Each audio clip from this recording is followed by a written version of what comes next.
Welcome to 5 Minute Nerd Episode 7, where we break down nerd culture in just 5 minutes. Today we're diving into the Chronicles of Riddick, the 2004 sci-fi action film that expands the universe of our favorite anti-hero, Riddick. This sequel takes Riddick's story from surviving a deadly alien planet to a galaxy-spanning saga of epic battles, ancient prophecies, and political intrigue. Set 5 years after the events of Pitch Black, the Chronicles of Riddick finds Riddick in hiding on the frozen planet UV-6, avoiding the bounty hunters chasing him across the galaxy. After years of isolation, bounty hunter Toombs and his crew finally track him down.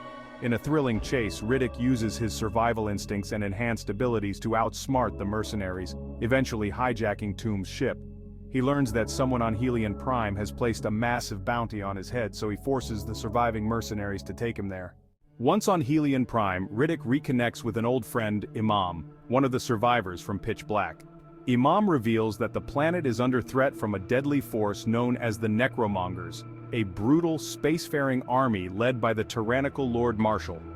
The Necromongers are on a fanatical mission to convert or destroy every civilization they encounter, driven by their belief in the Underverse, a mysterious afterlife promised only to those who follow their creed. Imam seeks Riddick's help because of his unique heritage. Enter Arion, a mysterious ethereal being known as an elemental, played by Judi Dench. She reveals that Riddick is a Furion, a nearly extinct race of fierce warriors known for their incredible strength and resilience. The Furions were nearly wiped out by the Lord Marshal himself, who feared a prophecy that said a Furion would one day overthrow him. Now, Riddick is humanity's last hope against the Necromongers, whether he wants to be or not. As the Necromonger fleet arrives at Helion Prime, the planet falls into chaos. The invasion is a spectacle of destruction as the Necromonger army decimates the population and forcibly converts anyone who resists.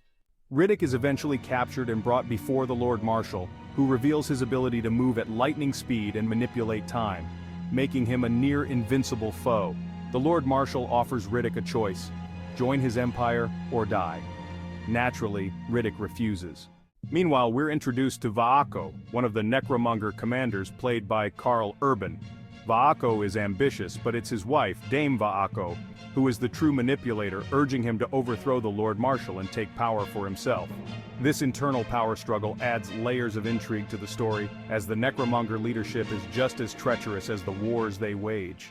Riddick escapes the Necromongers and is captured by Toombs, who takes him to the infamous prison planet of Crematoria, where temperatures swing between freezing nights and scorching days. Here, he's reunited with Jack, now going by the name Kira. She's no longer the innocent girl from Pitch Black, but a hardened fighter who has spent years in the brutal environment of Crematoria. The reunion between Riddick and Kira is tense, as she's both resentful of Riddick for abandoning her and fiercely loyal to him at the same time. Riddick and Kira's escape from Crematoria is one of the film's most thrilling sequences. They must survive not only the extreme environment, but also fend off mercenaries and Necromonger forces. As they race across the planet's surface during the deadly heat of the day, the stakes are life or death in every moment. Riddick's determination to protect Kira becomes clear, but Kira's own moral struggles play a significant role, as she balances her admiration for Riddick with the dark path she's chosen. Returning to the Necromonger capital ship, Riddick confronts the Lord Marshal in a final, climactic showdown. Here, Riddick's Furion heritage becomes a crucial part of his battle strategy. In a sequence filled with stunning choreography and fast-paced action, Riddick takes on the Lord Marshal's deadly abilities, using both his physical power and his tactical mind.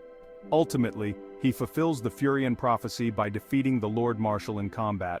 In a twist that leaves the audience wondering about Riddick's future, the Necromongers acknowledge Riddick as their new leader, following the principle of, "You keep what you kill."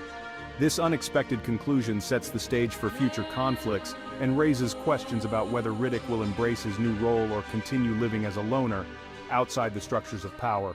The Chronicles of Riddick elevates the Riddick saga from a gritty, small-scale survival story into an epic space opera, with a larger-than-life hero-complex politics and vast, imaginative world-building.